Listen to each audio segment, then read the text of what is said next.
हमें नहीं जननी की तहर प्यार करिए ते नारिये किसन हो। पहले आप बताइए कि आपका नाम क्या है। Love you Raja. Love you हम राजा। अपना से रखे हैं मने। अच्छा, और कहाँ घर है आपका। वो तुतला भवानी गाँव का नाम लड़िया है। अच्छा, तूतला भवानी। अच्छा, और ये गाँव मतलब खेसारी खेसारी बोल रहे हैं आपको। वो हमारे गांव का आदमी हमको नाम केसरिया रखे जो खाली नाचते थे पहले तो। अच्छा अच्छा, तो खेसारी लाल यादव के आप फैन है ना। हम आपके भी सर फैन हम आपको देखे हैं केसरी लाल संगे स्टेज हो आपका। वो तो हमारे बड़े भैया हैं, बहुत आदर मतलब हमारे आदरणीय हैं। तो एक काम कीजिए, आप उनका कोई गाना ये वाला सुनाइए तो हमको।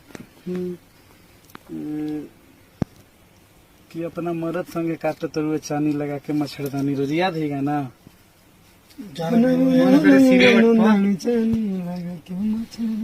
शुरू वाला त्याग लागो ये राजा। जान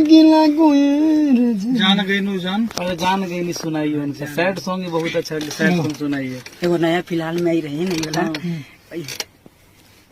कि मोती लबी से प्यार कैलो धागा रहे दिल में जा जाई बूत जा ए सनम देख के जिंदगी भखा तेरे जखम कि हम न जननी तोहरा बारे में हमारे प्यार भुला गए सर जी। भुला जाते हैं हमारी जन सोचा हमारा बारे में, जन सोचा हमारा बारे में तहरा खातिर हमारा मोइल ना रहे ई प्यार काल्हे परसो के कइल न रहे भुला गइलू वैसे जैसे भइल न रहे ई प्यार काल्हे परसो के कइल न रहे भुला गइलू वैसे जैसे भइल न रहे।